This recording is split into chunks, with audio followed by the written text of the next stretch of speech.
ఈ cinema start అయిన రోజు అమ్మ ఒక మొక్కు పెట్టుకున్నారు. సినిమా రిలీజ్ అయిన రోజు మేము తిరుపతికి వెళ్తున్నాం, కాలినడకన స్వామివారిని దర్శించుకుంటాం. అప్పటి వరకు ఆవిడ నాన్ వెజ్ తినన్నారు. అది అయిపోయిన తర్వాత ఇంటికి వచ్చినప్పుడు నేనే చేపల పులుసు మీకు పంపిస్తానమ్మా. గుడికి వెళ్ళి వచ్చిన తర్వాత నాన్ వెజ్ తినకూడదు, తర్వాత మన నాన్ మీరు వెజ్ ఎప్పుడు చెప్తే అప్పుడు. థ్యాంక్ యూ బాబు. నిజంగా బాబు చెప్పినట్టు ఆ మొక్కు ఉంది మాకు, మీ చేతుల్లో ఉంది. మీరే మాకు దేవుళ్ళు. ఈ సినిమా పెద్ద హిట్ చేయాలి. సో ఈ రకంగా డైరెక్టర్ గారు నాకు అది చెప్పారు. అండ్ దెన్ 1 year తర్వాత మళ్ళీ వచ్చి అమ్మ పర్ఫెక్ట్ అయింది, ఒకసారి వినండి అన్నారు. విన్నాను. సెట్ చాలా బాగా వచ్చింది, చిన్న చిన్న మార్పులను చేశారు అని చెప్పారు. దీంట్లో ఫైట్ కూడా ఉందమ్మా అన్నారు. సర్లే నీకెవరు. తర్వాత అందరూ మేడం ఒక యాక్షన్ సినిమా చేయండి బాగుంటుంది అన్నారు. నేను అన్నాను కుదురుతుందా నిజంగా? యాక్షన్ సినిమా అంటే అప్పుడంటే సబ్జెక్టులు స్టోరీలు అలా వచ్చేవి, ఇప్పుడు చాలా రేర్, అది రావడం అనేది ఇంపాసిబుల్. కానీ ఈ సినిమాలో నిజంగా అది కుదిరింది అనేటప్పటికీ సో నేను అనుకున్నాను ఓకే, నా అభిమానులు ఫుల్ మీల్స్ దొరుకుతుంది, డెఫినెట్గా లైక్ చేస్తారని నేను అనుకున్నాను. అండ్ యాక్సెప్ట్ చేశాను. షూటింగ్ వెళ్ళాం, అద్భుతంగా వచ్చింది. యాక్షన్ సీన్ చేస్తున్నప్పుడు కొంచెం అందరూ టెన్షన్ పడ్డారు. అంటే యంగర్ డేస్లో అయితే అలా అలా చేసుకుంటూ వెళ్ళిపోయాం. ఇట్ ఇస్ లిటిల్ ఛాలెంజ్ నాకు ఇప్పుడు. కానీ నాన్న మీరెవ్వరూ టెన్షన్ అవ్వద్దు, మీరు కామ్గా కూర్చోండి, నేను చేస్తాను, తర్వాత మీరు చెప్పండి అన్న. సరే మొత్తం ఫైట్ మాస్టర్ వాళ్ళు వీళ్ళు వచ్చారు, రెడీ చేశారు. ఫస్ట్ షాట్ ఇది అని ఫైట్ మాస్టర్ చెప్పాడు. చూశాను ఒకసారి, టేక్ అన్నాను. కెమెరా ఆన్ అయింది. టపా టపా టపా చేస్తాను, వో అన్నారు. అసలు అంటే వాళ్ళు ఎక్స్పెక్ట్ చేయలే నేను చేయగలుగుతానని. ఇప్పుడు ఐ సెడ్ ఎప్పుడూ విజయశాంతియే, అదే పౌరుషం, అదే రోషం, ఏం తగ్గేదేలే. ఎంత ఏజ్ అయినా ఇలాగే ఉంటాను, స్ట్రాంగ్గానే ఉంటాను. ఎందుకంటే అమ్మ అని అంటున్నారు కదా, మా అమ్మ నాన్న ఆ డిసిప్లిన్ చెప్పి నేర్పించి ఒక క్రమశిక్షణతో నన్ను పెంచబట్టే ఈరోజు మీ అందరి ఆశీర్వాదంతో నేను ఈ స్థాయికి రాగలిగాను. కమిట్మెంట్, డెడికేషన్ అది ఉండాలి ప్రతి మనిషికి. తల్లిదండ్రుల మీద ఆప్యాయత ఉండాలి, ప్రేమించాలి చివరిదాకా. వాళ్ళు ఉన్నప్పుడు ఆ విలువ తెలీదు, వాళ్ళు లేనప్పుడే అయ్యో మా అమ్మ లేదు, మా నాన్న లేరు అనిపిస్తుంది. అందుకే వాళ్ళు ఎంతకాలం బతికున్నా ఆ ప్రేమగా చూసుకోండి, ఆప్యాయతగా చూసుకోండి. అదే మీకు శ్రీరామ రక్ష అని మీ ఇప్పుడు జనరేషన్కి నేను చెప్పదలుచుకుంది. కాబట్టి ఇంకా ప్రొడ్యూసర్స్ అంటారా, బాబు గారు ప్రొడ్యూసరు, సునీల్ గారు, అశోక్ గారు చెప్పక్కర్లేదు. అద్భుతంగా ఖర్చుకు వెనకాడలేదండి. ఎంత కావాలంటే అంత పెట్టండి అనేసి బాబు వాళ్ళందరూ డిసైడ్ చేసి చెప్పడం జరిగింది. సో నిజంగా అంత ఖర్చు పెట్టారు, బాగా వచ్చింది. ఇక డైరెక్టర్ గారు అయితే ఫస్ట్ పిక్చర్ లాగా నాకు అనిపించట్లే, చాలా బాగా చేశారు. కూల్గా ఉన్నాడు ఆయన సెట్లో కూడా. ఏదో టెన్షన్ పడుతూ బాబుతో నాతో చేస్తా అంత లేదు టెన్షన్, జస్ట్ కూల్గా. ఏదో ఒక 20 సినిమాలు చేసిన అంత ఎక్స్పీరియన్స్ తోటి ఆయన బాగా చేశారు. అండ్ ఈ సినిమా తర్వాత డెఫినెట్గా you going to become a top director అండి. డెఫినెట్గా బాబు భలే ఒక్కొక్కళ్ళు ఎత్తికి తీసుకొస్తే నేను అడిగాను, బాబు డైరెక్టర్లు ఎక్కడెక్కడి నుంచో ఎత్తికి తీసుకొస్తారు, ఎలా కనపడతా అంటే లేదమ్మా ఏదో చెప్తూ ఉన్నాను. సో వాళ్ళందరూ సినిమాలు సక్సెస్ అయినాయి, పెద్ద డైరెక్టర్లు అయిపోయారు. సో ఆ బాబుకి ఆ ఓపిక, ఆ టేస్ట్, అంటే సినిమా మీద ఎంత ప్యాషన్ అంటే అండి మామూలు కాదని నాతో కూర్చుని అమ్మ ఇది చేద్దాం, అది చేద్దాం, ఇది చేద్దాం అని ఆ కమిట్మెంట్. అంటే ఎన్టీ రామారావు గారు మనవాళ్ళు అంటే మామూలు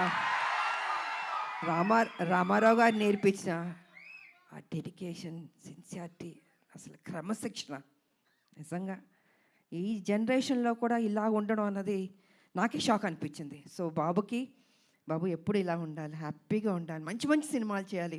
అండ్ ఈ సినిమాలో ఆయన పర్ఫార్మెన్స్ చూడండి, ఐ థింక్ క్లైమాక్స్లో అయితే మీరు షాక్ అయిపోతారు. నేను రివీల్ చేయదలుచుకోవట్లేదు, మామూలుగా కాదు, మీరు చూసిన తర్వాత తెలుసు అంత బాగుంటుంది. అండ్ షాక్ అవుతారు ఒక్క నిమిషం, అలా ఉంటుంది క్లైమాక్స్.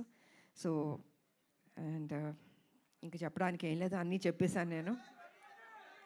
ఈ సినిమా పెద్ద హిట్ చేయాలి.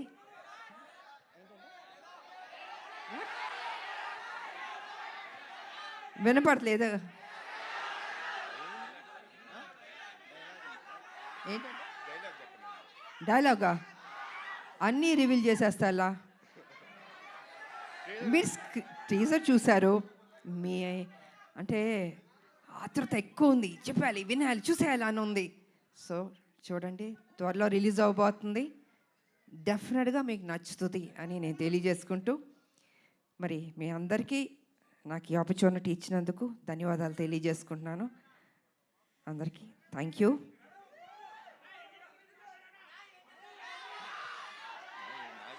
అందరూ ఒక్కటి అడగండి, ఒక్కొక్కళ్ళు ఒక్కొక్కటి అడుగుతున్నారు. టీజర్ బాగుంది కదా,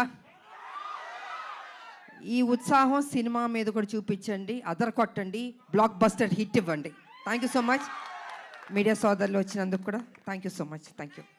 thank you ma'am, thank you so much. Ma'am actually first of all మేము మీ ఫ్యాన్స్ అందరి తరపున, తెలుగు ఆడియన్స్ అందరి తరపున మీకు థ్యాంక్స్ చెప్పాలి. ఎందుకంటే మీరు ఒప్పుకోబట్టే మళ్ళీ మేము మిమ్మల్ని యాక్షన్ మోడ్లో చూసే అదృష్టం మాకు కలుగుతోంది. ఎందుకంటే విజయశాంతి గారికి యాక్షన్ ఫ్యాన్స్ అనేది కేవలం తెలుగులోనే కాదు, ఇండియా వైడ్గా ఉన్నారు. సో అటువంటిది బ్యాక్ ఇంటూ యాక్షన్ రావడం ఎలా అనిపించింది మ్యామ్? లేదు, నాకు సర్లే నీకు ఎవరి తర్వాత ఒక సినిమా చేయండి అంటున్నారు. సబ్జెక్టులు చాలా సినిమాలు వచ్చాయి, but I was not happy అండి. నాకు నిజంగా నచ్చలేదు. అరే వాళ్ళ కోసం ఎక్కువ సినిమాలు చేయాలి నాకు ఎప్పుడూ లేదు. I think almost have complete చాలా సినిమాలు చేశాను. కాకపోతే ఏమో రాదేమో చేయలేనేమో అనుకున్నాను. కానీ ఆ టైంకి ఈయన సబ్జెక్ట్ చెప్పడం, సో ఆ గ్యాప్ దొరకడం నాకు, దీంట్లో యాక్షన్ ఒకటి ఉంది, హీరో గారు ఓకే అన్నారా అన్నా నేను. అంటే ఈ సైడ్ లేదు, బాబు ఏమన్నారంటే విజయశాంతి గారు చేస్తేనే నేను చేస్తాను ఈ సినిమా అన్నారు. దెన్ అయితే ఓకే అమ్మయ్య బాబాయ్ మా ముక్క అని ఉంటే నేను డెఫినెట్గా చేస్తానని ఒప్పుకున్నాను. సో అదే త్రూ అవుట్ కంటిన్యూ అయింది. అండ్ ప్రతి విషయాన్ని చాలా సపోర్టివ్గా ఉన్నాడు బాబు. నేను నిజంగా చెప్తున్నాను, ఏదో ఇవాళ మనందరం కలిసామని కాదు, హోల్ హార్టెడ్గా చెప్తున్నాను. I was so happy. మీరు ఇందాక ఆ ఫస్ట్ టేక్ గురించి చెప్పారు కదా, సో ఆ ఫస్ట్ టేక్కి ముందు ఈ సినిమా ఒప్పుకున్న తర్వాత ఆ గ్యాప్లో ప్రిపరేషన్ ఏమన్నా జరిగిందా? నా జీవితంలో ఎప్పుడూ ప్రిపేర్ అవ్వలేదు. యాక్షన్ అది సెట్కి వెళ్ళడం నేనేం నేర్చుకోలేదు. ఏది యాక్షన్ నా జీవితంలో నేర్చుకున్నాను అంటే ఫ్లెక్సిబిలిటీ బాడీలో ఉంది కాబట్టి. అప్పుడు 20 అడుగుల నుంచి గన్లు పెట్టుకుని దూకమంటే దూకేవాళ్ళం. ఎంత రిస్క్ షాట్స్. అప్పుడు గ్రాఫిక్స్ కూడా లేవు కదా మాకు. ఇప్పుడు గ్రాఫిక్స్ ఉన్నా కూడా, బట్ దట్స్ డిఫరెంట్. సో నాకు ప్రిపేర్ అవ్వడము ఏమీ ఉండదు. ఆన్ స్పాట్ మాస్టర్ చెప్పాడా చేసేయడం అంతే. ఒక ధైర్యం, నమ్మకం, నా మీద నాకు నమ్మకం ఉంది. వావ్. సో అదేవిధంగా ఫైట్స్ బాగా వచ్చింది. ఇంకా బాగుంటాయి షార్ట్స్, చూడండి, చాలా నచ్చుతుంది మీకు. అమేజింగ్. Eagerly waiting ma'am. మా అందరికీ తెలుసు టాప్ హీరోస్తో వర్క్ చేస్తున్న టైంలో కూడా విజయశాంతి గారి కోసం ఎక్స్ట్రా యాక్షన్ సీక్వెన్సెస్ పెట్టేవారు అని అంటే అది మామూలు విషయం కాదు. ఇంకో ప్రాబ్లం ఏంటి తెలుసమ్మా, తమిళ్ డబ్బింగ్కి డిస్ట్రిబ్యూటర్లు వచ్చి ఎవరినైనా ఏదైనా పాటలు ఎన్ని అని అడుగుతారు. అలా కాదు, నా సినిమాకి మేడంకి ఎన్ని ఫైట్లు ఉన్నాయి, ఒక ఫైట్ సార్ ప్లీజ్ సార్, ఒక ఫైట్ వద్దు సార్, ఒక 4 ఫైట్లు అంటే నేను 4 ఫైట్లు మళ్ళీ కష్టపడాలి. సో ఇలా ఉండేది, ఇలాగా డిమాండ్ చేసి తీసుకున్నాం. బికాజ్ అది ప్రజల్లోంచి, అభిమానుల నుంచి ఆ డిమాండ్ వస్తుంది కాబట్టి విజయశాంతి ఫైట్స్ ఇలా ఉండాలి నచ్చేది. అందుకే లేడీ అమితాబ్ సూపర్ స్టార్లో పట్టాలు మీరు నాకు ఇచ్చారు. I can't forget. ఇప్పుడు మరి నాకు తెలిసి ఈ సినిమా చూసిన తర్వాత చాలా మంది రైటర్లు, డైరెక్టర్లు బోల్డ్ అని యాక్షన్ సీక్వెన్సెస్తో, క్యారెక్టరైజేషన్స్తో రెడీ అయిపోతారు ma'am. What is your take on it? I don't think ఇంకా చేస్తా, నాకు తెలీదు. ఎందుకంటే ఇంకొన్ని డ్యూటీస్ నాకు ఉన్నాయి. I have to work. Yes, political మీరు తెలుసు, కొంచెం పని చేయాలి. వాళ్ళ రాములమ్మకి కొంచెం డ్యూటీ ఉంది నాకు. సో లెట్ మీ, అది కూడా పని చేయాలి కదా అండి. సో సిన్సియర్గా నేను పని చేస్తాను. సో చాలా కాలం తర్వాత మహేష్ బాబు గారితో ఒక కంబ్యాక్ ఇచ్చారు అండ్ ఇప్పుడు కళ్యాణ్ రామ్ గారితో యాక్షన్ కంబ్యాక్ ఇస్తున్నారు. మహేష్ బాబు గారికి కళ్యాణ్ రామ్ గారికి ఉన్న సిమిలారిటీస్ గురించి మాకు తెలుసుకోవాలనండి. ఇద్దరు హీరోలు, ఇద్దరు మంచి రోళ్ళు, ఇద్దరు మనసున్న వాళ్ళు, మంచి బాలుళ్ళు. ఒకటి కృష్ణ గారు బిడ్డ, ఒకటి ఎన్టీ రామారావు గారు మనవడు, హరికృష్ణ గారు అబ్బాయి. ఇద్దరికి ఆ పని చేయాలి, ఆ కసి ఉంది నేను చూసినంత వరకు. అంటే మిగతా వాళ్ళు లేదని కాదు, బట్ నేను వర్క్ చేసిన ఇప్పుడు జనరేషన్స్ హీరోలకి వాళ్ళకి ఆ కమిట్మెంటు, సిన్సియారిటీ అన్నీ ఉన్నాయి. ఎక్కడ తగ్గించడానికి లేదు వాళ్ళని. ప్రతిరోజు ఆ జిమ్ చేసుకుంటూ, బాడీని పర్ఫెక్ట్గా పెట్టుకుంటూ, ఫిట్గా పెట్టుకుంటూ ఆ ఇంట్రెస్ట్ తీసుకుని సబ్జెక్ట్ ఎన్నుకుంటూ సరే కొన్ని సినిమాల్లో ఆడింది ఆడలేదు దట్స్ డిఫరెంట్ ప్రీవియస్, బట్ ఇప్పుడు కూడా అదే జాగ్రత్తలు తీసుకుని మన మీద బాధ్యత పెట్టారు ప్రొడ్యూసర్లు, ప్రజలు, అభిమానులు ఎదురు చూస్తారు. So we have to do the best అన్నది వాళ్ళ ఆలోచన. అదే సిన్సియర్గా చేసుకుంటున్నారు. అండ్ ఈ సినిమా కూడా నిజంగా బాగానే చేసాం ఇద్దరం, మా డ్యూటీ మేము చేసాం సిన్సియర్గా. Super ma'am. సో ఫైనల్గా ఈ సినిమాలో మిమ్మల్ని ఎన్ని యాక్షన్ సీక్వెన్సెస్లో చూడొచ్చు అన్నది మీరు చెప్పారంటే మేము ఆ ఎక్సైట్మెంట్తో బయటకు వెళ్తాం. ఎన్ని యాక్షన్స్ అనేది కాదు, ఆ. యాక్షన్ చేశాను నేను. ఓకే అది ఎన్ని ఏంటని కాదు, యాక్షన్ చేశాను. ఓకే. సో మదర్స్ డ్యూటీ అలా మొత్తం, మదర్స్ డ్యూటీ అలా సినిమా మొత్తం ఉంటుంది. యా, మదర్స్ డ్యూటీ సినిమా మొత్తం ఉంటుంది. సో అన్నీ నేను రివీల్ చేయలేను కదా, మీరు మొత్తం అన్ని అడిగేస్తే ఇంట్రెస్ట్ పోతుంది. మా క్యూరియాసిటీ మ్యామ్. అండ్ మేమైతే మిమ్మల్ని మళ్ళీ ఆ పోలీస్ యూనిఫామ్లో చూడడం చాలా చాలా స్పెషల్గా. పోలీస్ యూనిఫామ్ వేస్తే కొంచెం టెన్షన్ ఉంటుంది నాకు, నాకు కొంచెం భయం ఉంటుంది. ఓ కర్తవ్యం చేసాం కదా, అది బిగ్గెస్ట్ హిట్ అది.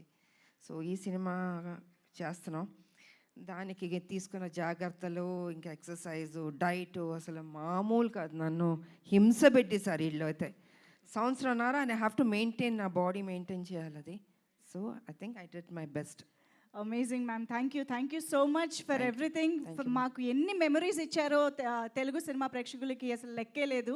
So I think Arjun son of Vyjayanthi మా అందరికి ఇంకొక స్పెషల్ ఫిల్మ్ కాబోతోంది అని ఆల్రెడీ ఇప్పుడు టీజర్ చూడగానే మీ ఇద్దరిని స్టేజ్ పైన చూసిన తర్వాత కూడా చాలా చాలా నమ్మకంగా అనిపిస్తోంది, ఎక్సైటింగ్గా అనిపిస్తోంది. Eagerly waiting to watch the film. Thank